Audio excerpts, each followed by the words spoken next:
যুবক আল্লাহ পাক রব্বুল আলামিনের দরবারে মনে মনে ডাক দেয়, বলে আল্লাহ আমি একজন চোর মানুষ, কিন্তু আমি ওলি না।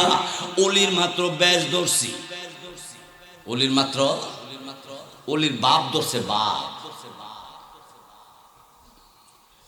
এবার লোকেরা ডাক দিয়ে বলে, কিরে যুবক, চোখের পানি ছিঁড়ে ছিঁড়ে তুই কান্দ কেন গো? এবার ওই আল্লাহর বান্দা এবার ডাক দিয়ে বলে, না আমি বিয়েটা করব না।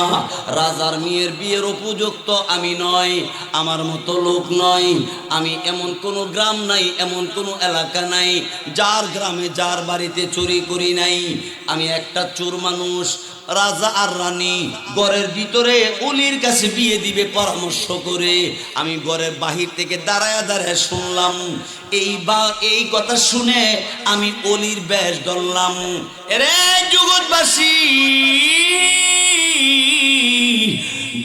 ভাব ধরার কারণে, শুধু উলির বেশ ধরার কারণে যদি রাজার মেয়ে বিয়ে করা যায়, রাজার মেয়ে যদি বিয়ে দে, তাহলে রাজার রাজা আল্লাহ রব্বুল আলামিনকে যদি আমি ডাক দেই, আমার মহান আল্লাহ পাক রব্বুল আলামিনের কুদরতি কদমে আসলে যদি আল্লাহর ওলির মতো ওলি হতে পারি, আমার আল্লাহ রব্বুল আলামিন আমার জন্য এত সুন্দরী নারী জান্নাতের ভিতরে রাখছেন, যেই সুন্দরী নারীদের কোনোদিন কোনো রকমের সমস্যা হবে না, কোনোদিন মহিলাদের শরীরের মধ্যে কোনো রোগ হবে না, মাসিক টাসিক নাই।